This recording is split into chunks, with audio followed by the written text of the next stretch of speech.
So hello aspirants, मैं रणवीर सिंह आप सभी का स्वागत करता हूं मेरे इस यूट्यूब चैनल एडुलॉग्स क्लासेस में।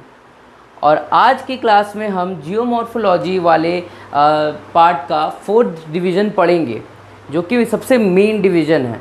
अभी तक जियोमॉर्फोलॉजी में हम जो भी पढ़ रहे थे, जैसे कि इंटीरियर एक्सटीरियर, हमारा वॉल्केनिज़म, अर्थक्वेक, माउंटेन्स, इंटरनल स्ट्रक्चर, जो भी हम अभी तक पढ़े हैं, ये सारा उसका मेन सबसे बड़ा जो टॉपिक है जियोमॉर्फिक प्रोसेसेस। देखिए, इसमें हम मेनली क्या पढ़ेंगे, तो वेदरिंग, इरोजन और उससे जो लैंडफॉर्म्स डेवलप हुए, ठीक है। बट फ्रेंड्स, ये 3 पॉइंट्स जानने से पहले बहुत ज़रूरी है कि हम इसके बारे में अच्छे से जानें, ठीक है। क्योंकि यूपीएससी में भी देखिए यहाँ वेदरिंग, इरोजन और लैंडफॉर्म्स का था सिलेबस में, बट हमारे क्वेश्चंस यूपीएससी के क्वेश्चंस में डायस्ट्रॉफिज्म से भी क्वेश्चन आ जाता है, एंडोजेनिक फोर्सेस से भी क्वेश्चन आ जाता है। तो चलिए आज का क्लास हम शुरू करते हैं बिना कोई समय ज़ाया किए। तो चलिए, तो आज हम सबसे पहले पढ़ेंगे जियोमॉर्फिक प्रोसेसेस का इंट्रोडक्शन से शुरू करते हैं हम, ठीक है गाइस। तो देखिए, इंट्रोडक्शन में सबसे पहले हमको पढ़ना है, क्या पढ़ना है चलिए देखते हैं। तो पहले हम देखेंगे कि प्रीवियस चैप्टर से हम इस चैप्टर को कनेक्ट करेंगे। क्यों? एक्सोजेनिक फोर्सेस है, एंडोजेनिक फोर्सेस है। तो एंडोजेनिक फोर्सेस में वॉल्केनिज्म आएगा, जो कि हम लोग पढ़ चुके हैं, ठीक है।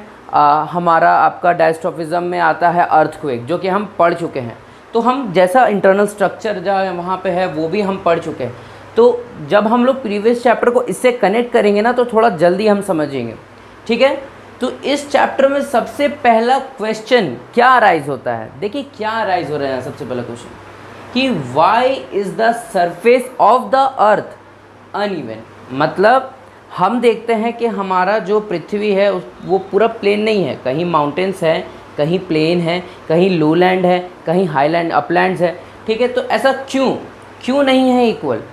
तो अर्थ क्रस्ट जो है बहुत डायनामिक है, ठीक है। यहाँ बहुत लैंडफॉर्म्स है, बहुत लैंडफॉर्म्स डेवलप करते हैं, बट मेन यहाँ पॉइंट आता है कि वो डेवलपमेंट, वो चेंजेस का कारण क्या है, किस कारण से वो वेरिएशंस आता है। तो 2 फोर्सेस हैं, ठीक है स्टूडेंट्स। तो पहला फोर्स का नाम हो गया एक्सोजेनिक फोर्स और दूसरा फोर्स का नाम हो गया एंडोजेनिक फोर्स। तो ये अब क्या है, एक्सोजेनिक और एंडोजेनिक क्या होता है? तो चलिए अब हम आपको पहले एक्सोजेनिक के बारे में बताते हैं।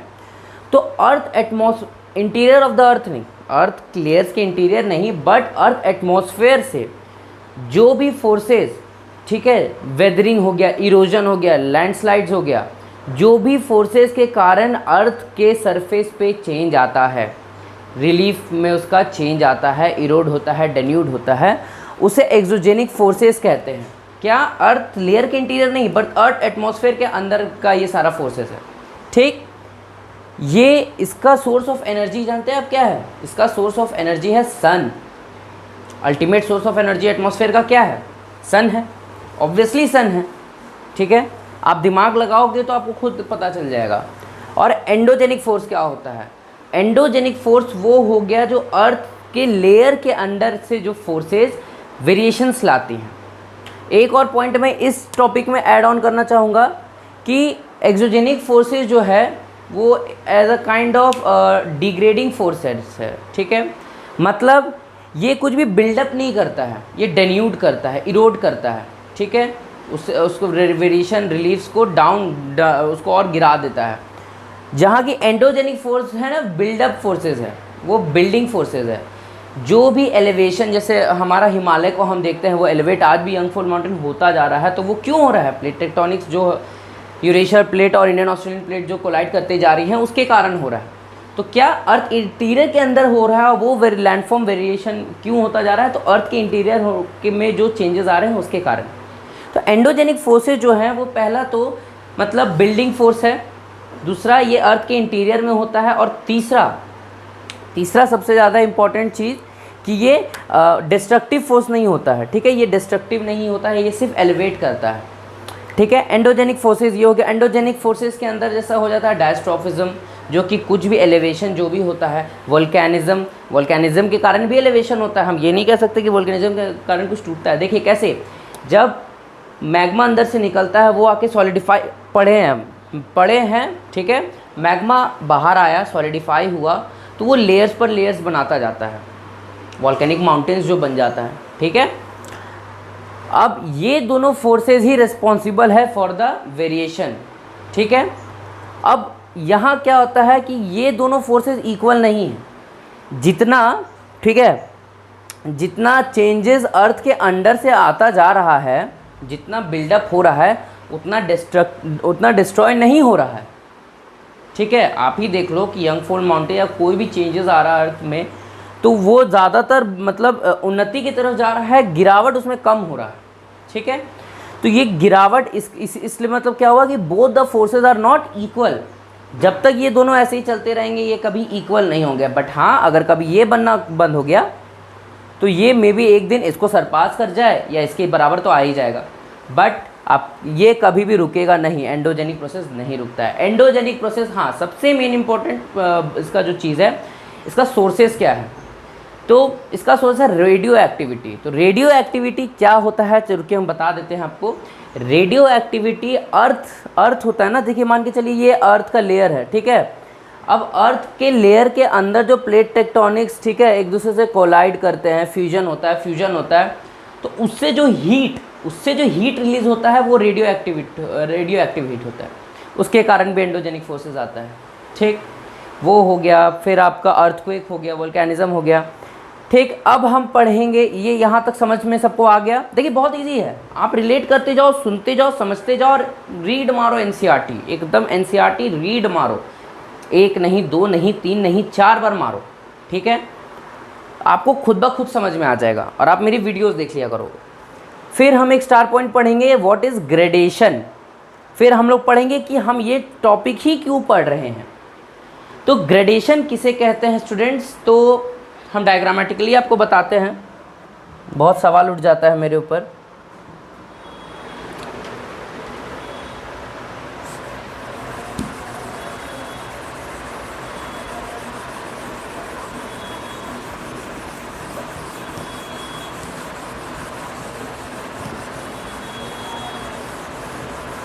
देखिए ग्रेडेशन किसे कहते हैं, मानिए कोई माउंटेन एलिवेटेड है, ठीक है, ये इरोड हो रहा है और बिकॉज ऑफ इरोजन ये रिलीफ है, ये रिड्यूस हो गया, अब ये ऐसा हो गया, ठीक है। क्यों, इसमें इरोजन हुआ, इरोजन के कारण ये रिड्यूस हो गया। तो क्या कहेंगे, gradation is also defined as the, ठीक है, कि जो रिलीफ जो है वो जब डिग्रेड कर जा रहा है ऑल बिकॉज ऑफ इरोजन, तो क्या हो रहा है, सरफेस ऑफ द अर्थ में चेंजेस आ गया, ठीक है, डिग्रेडेशन आ गया, डिग्रेड हो गया, तो इसे हम ग्रेडेशन कहेंगे, ठीक है। ये फिनोमेना को हम ग्रेडेशन कहेंगे। अब हम पढ़ेंगे कि ये टॉपिक हम क्यों पढ़ रहे हैं, ये topic, why we are studying this topic, why we are studying all this. तो क्या क्वेश्चन है, देखिए हम ये टॉपिक को इसीलिए पढ़ रहे हैं क्योंकि ये हम हैं, मानिए ये हम इंसान हैं, हम सब कुछ डिपेंडेंट है अर्थ के ऊपर हम डिपेंडेंट है फुल्ली तरीके से, इसीलिए लालच बुरी बला है, ठीक है।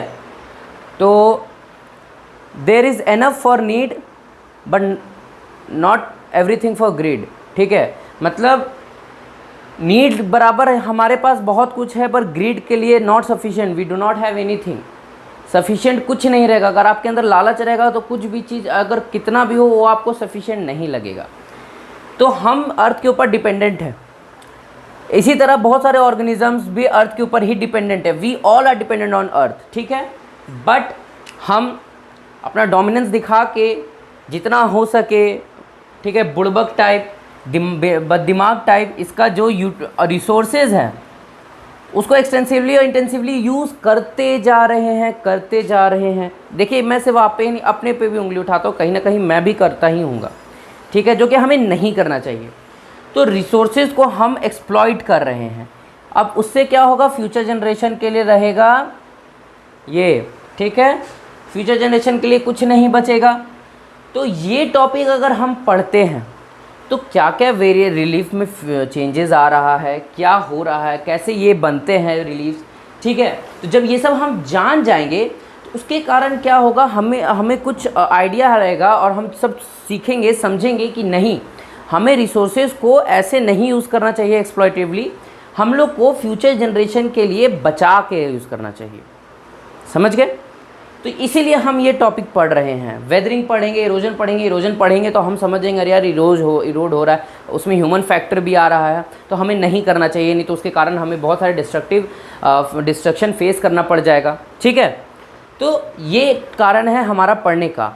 अब हम पढ़ेंगे इस चैप्टर का main topic which is geomorphic process. देखिए इंट्रोडक्शन था ये कुछ टर्म्स का इंट्रोडक्शन था। अब हम पढ़ेंगे मेन बॉडी।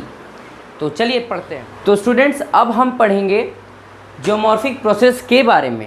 ये वीडियो हम पूरा एंडोजेनिक फोर्सेस तक पढ़ाएंगे, नेक्स्ट क्लास में हमारा एक्सोजेनिक होगा। और सो सॉरी कि ये वीडियो थोड़ी लेट आई, ठीक है, मतलब थोड़ा कुछ काम वाम था इसीलिए थोड़ा लेट आ गए, और हम चाह रहे थे कि आपको ये चैप्टर जितना हो सके सिंप्लीफाई और अच्छे से पढ़ा सके, इसलिए इसमें थोड़ा टाइम ये टेकिंग लिया है। ठीक है, तो अब हम पढ़ेंगे जियोमॉर्फिक प्रोसेसेस में। तो पहला इसका डेफिनेशन क्या होता है, तो डेफिनेशन सुनिए अब आप। एक्सोजेनिक और एंडोजेनिक प्रोसेसेस के कारण जो फिजिकल स्ट्रेस और केमिकल एक्शन आता है अर्थ के सरफेस पे, और उसके कारण जो अर्थ के सरफेस कॉन्फ़िगरेशन में चेंजेस आता है, उसे हम जियोमॉर्फिक प्रोसेसेस कहेंगे। तो इंग्लिश में बोले तो the exogenic and endogenic forces causing physical stress and chemical actions on the surface of the earth, bringing out changes in the configuration is called geomorphic processes। ठीक, तो geomorphic processes में दो process होते हैं। देखिए अभी बताया था आपको, खेलो दिमाग से। एंडोजेनिक जियोमॉर्फिक प्रोसेसेस और एक्सोजेनिक जियोमॉर्फिक प्रोसेसेस। ये जियोग्राफी नहीं समझ आना, जियोलॉजी नहीं समझ आना, ये जियोमॉर्फिक है।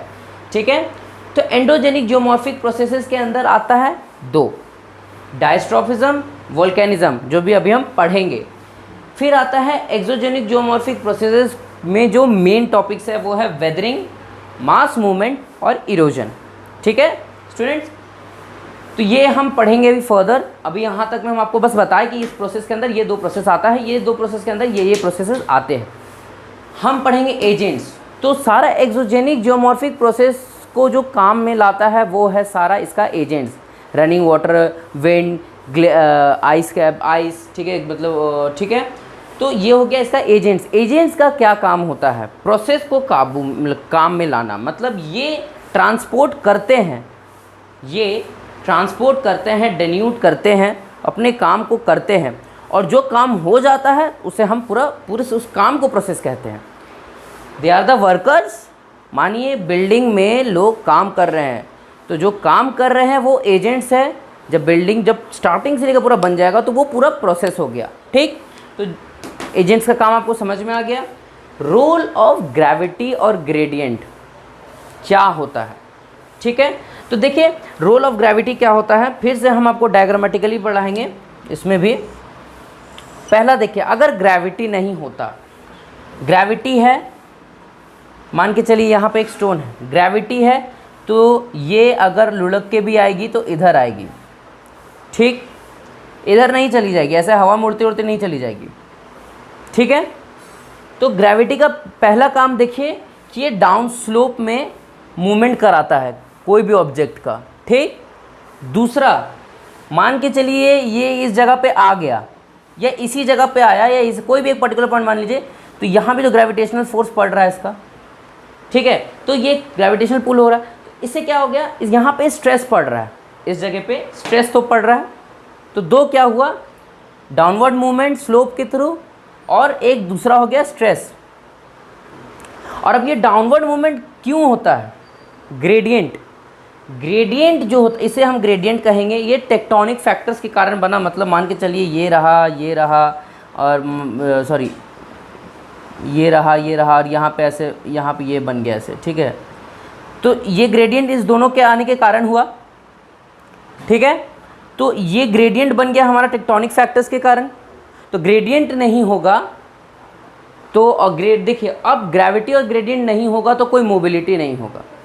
ठीक है, मोबिलिटी इट मीन्स कोई इरोजन नहीं होगा।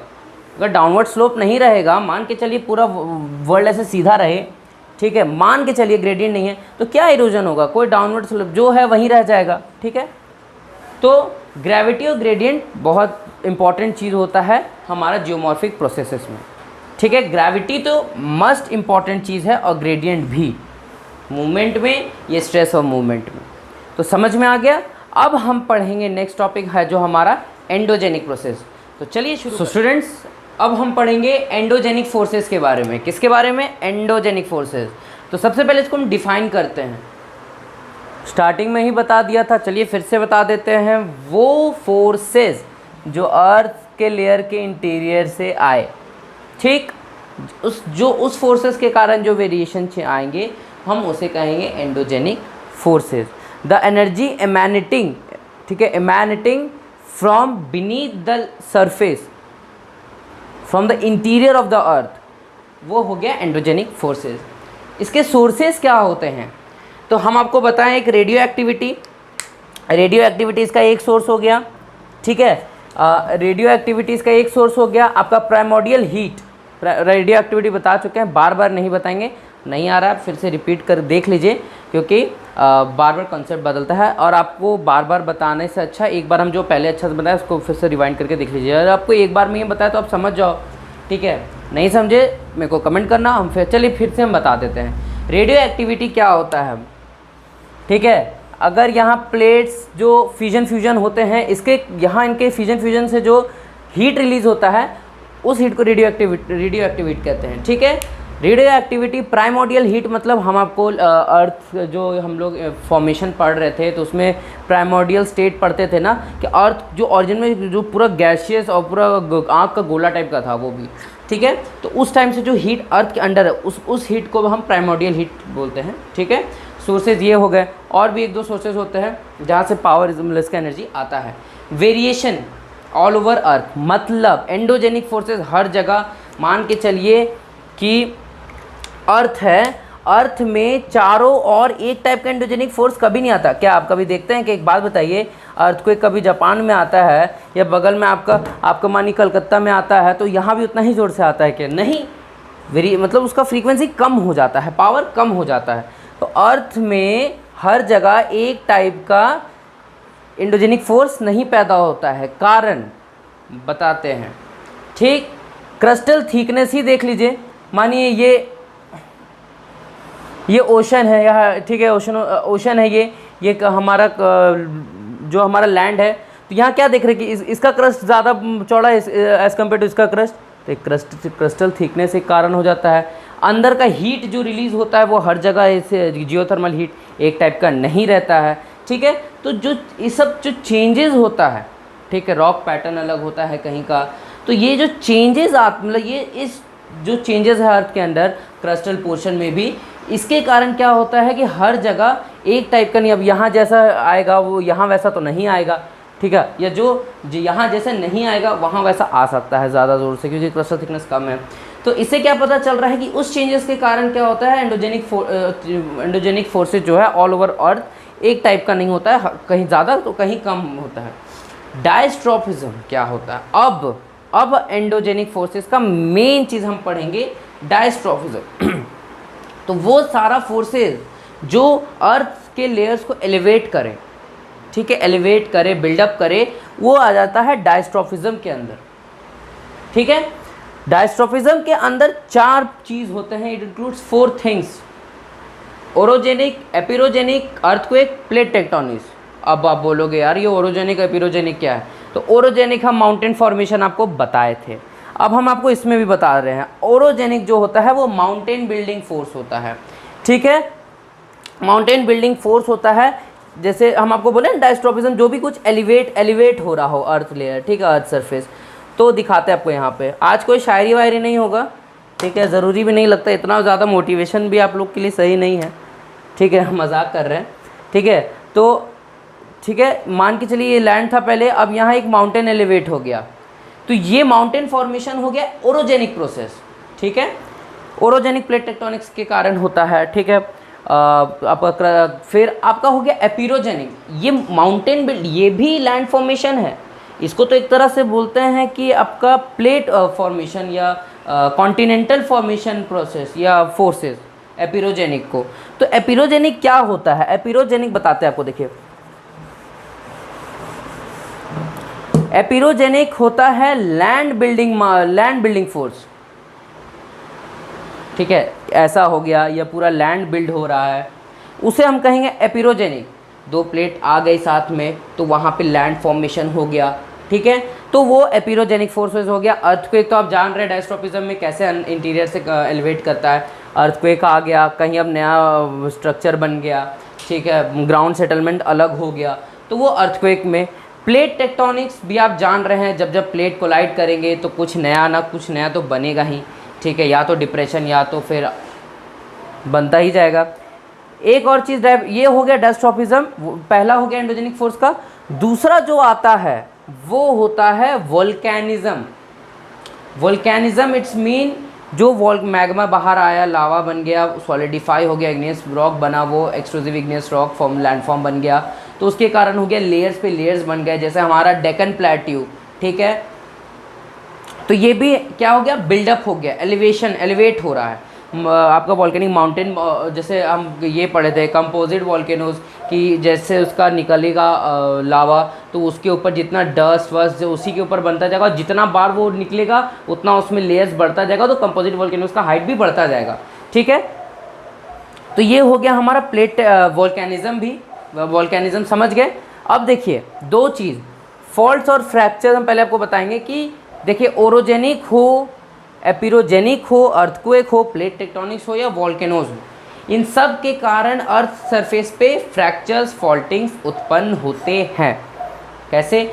आपको याद है ना कि उस टाइम हम लोग कुछ दिन पहले फोल्डिंग्स पढ़ रहे थे, ओवरफोल्ड, असिमेट्रिक फोल्ड, ठीक है, थ्रस्ट प्लेन, ठीक है, ऐसा पढ़ रहे थे ना, सिंक्लाइन। तो फोल्ड्स आते आते जो थ्रस्ट प्लेन बना तो वहाँ फॉल्ट आया, तभी ऐसे वाला गिर गया था ना, याद है? तो वहाँ पे फॉल्ट आया। एपिरोजेनिक ऑब्वियसली लैंड बिल्ड होगा, तो वहाँ पे भी फोल्ड्स आएंगे ही। अर्थक्वेक में तो आता ही है भाई साहब, प्लेट टेक्टोनिक्स में भी आएगा, वोल्केनिज्म में भी आएगा। तो एंडोजेनिक फोर्सेस हमारा हो गया। एंडोजेनिक हाँ, दूसरा है पीवीटी चेंजेस। पीवीटी मतलब पी मतलब प्रेशर, वी मतलब वॉल्यूम, टी मतलब टेम्परेचर। इन सारे प्रोसेसेस के कारण अर्थ सरफेस का प्रेशर, वॉल्यूम और टेम्परेचर में चेंजेस आता है। ठीक, अब हम आपको थोड़ा सा डिफाइन, मतलब अब नेक्स्ट में अभी हम आपको अभी हम थोड़ा सा एक्सोजेनिक आपको दे देंगे, क्योंकि ताकि हम नेक्स्ट क्लास से वेदरिंग से शुरू कर सकें। चलिए शुरू करते हैं। तो चलिए अब हम शुरू करते हैं एक्सोजेनिक प्रोसेसेस। तो एक्सोजेनिक प्रोसेसेस को पहले हम डिफाइन करते हैं। तो क्या होता है, हर वो फोर्सेस जो अर्थ एटमॉस्फेयर के अंदर हो but not earth layer interior में। ठीक है, तो एक्सोजेनिक फोर्सेस जो होता है वो एटमॉस्फेयर में होता है, एटमॉस्फेयर का ही सारा एलिमेंट्स होता है। ठीक है, तो सोर्सेज क्या होते हैं उसके? Sun is the ultimate source of exogenic forces. ये जी और ग्रेडियंट जो लिखे हैं ये उसका फोर्स नहीं है, बट ये सन के कारण ही, और सन से रिलेट करके आता है। और ये ग्रेविटी और ग्रेडियंट के कारण जो है, जैसे ये ग्रेविटी के कारण यहाँ आ गया, और ग्रेडियंट के कारण यहाँ हो गया, और ग्रेविटी ग्रेडियंट के कारण यहाँ आया, तभी ग्रेविटी के कारण यहाँ स्ट्रेस पड़ रहा है। तो ये ग्रेविटी और ग्रेडियंट के कारण जो है अर्थ पे स्ट्रेस पड़ता है। यही वो स्ट्रेस है जिसके कारण एक्सोजेनिक फोर्सेस काम करती है, यही एक्सोजेनिक फोर्सेस का ही कारण है। ठीक, तो ये जो स्ट्रेस है वो अर्थ सरफेस पे डिफॉर्मेशन ले आता है बाय पुलिंग एंड पुशिंग। पुल कर रहा है, पुश कर रहा है, इसके कारण अर्थ सरफेस पे डिफॉर्मेशन आता है। इसी के कारण रॉक जो है ब्रेक कर जाता है अर्थ का सरफेस का। ठीक, reason for the exogenic processes क्या होता है? स्ट्रेस के कारण ही सब आता है। स्ट्रेस किसके कारण? ग्रेविटेशनल ग्रेडियंट के कारण होता है। ठीक है, तो अब हम इसमें भी पढ़ेंगे अलग अलग स्ट्रेस। तो चलिए पढ़ते हैं। तो ग्रेविटेशनल स्ट्रेस पहला आ गया, इसको हम शेयर स्ट्रेस भी कहेंगे। ठीक है, ये ग्रेविटी के कारण जो स्ट्रेस पड़ रहा है, डायरेक्ट स्ट्रेस पड़ता है फेस, ठीक है, अर्थ का मटेरियल पे, और इसी के कारण जो होता है अर्थ मटेरियल ब्रेक करता है। ठीक, ये हो गया ग्रेविटेशनल स्ट्रेस।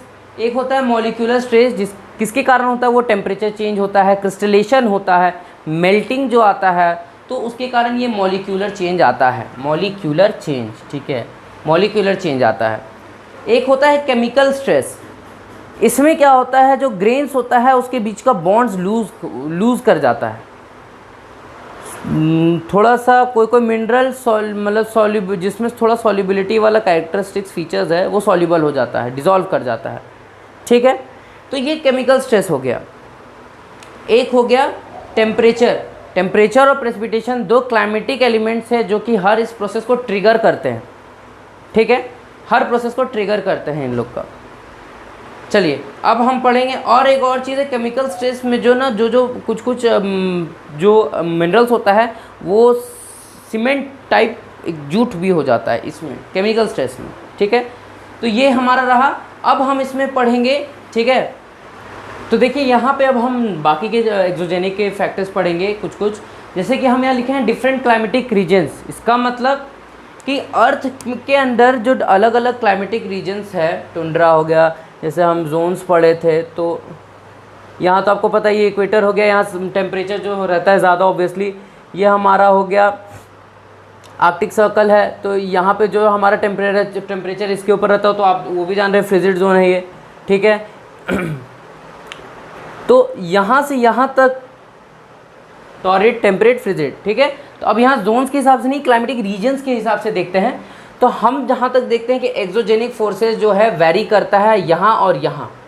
जैसे कि अगर सन से है तो सोर्स है टेम्परेचर, जैसे कारण एक होता है हमारा एक्सोजेनिक फोर्सेस में, तो यहाँ टेम्परेचर ज़्यादा है, इसका मतलब एक्सोजेनिक फोर्सेस यहाँ ज़्यादा अच्छे से काम करेगी, जबकि यहाँ पे नहीं कर पाएंगी।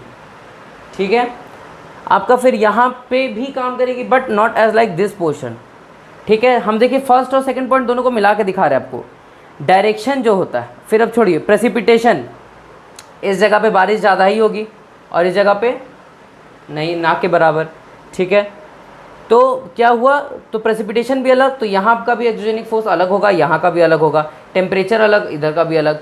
वेलोसिटी, यहाँ पे अगर कोई एक्सोजेनिक फोर्सेस यहाँ पे पड़ रही है तो ज़रूरी नहीं है उसका वेलोसिटी भी यहाँ हो, वेलोसिटी अलग होता है, तो इसके कारण एक्सोजेनिक भी फोर्सेस जो वैरी करती हैं। क्लाइमेटिक रीजन्स आप देख लीजिए कि यहाँ ज़रूरी नहीं है कि फ्रिजिड जोन जैसा है वो यहाँ पे वो टेम्परेचर दोनों का वैरी करता है, तो एक्सोजेनिक फोर्सेस भी वैरी करेगा।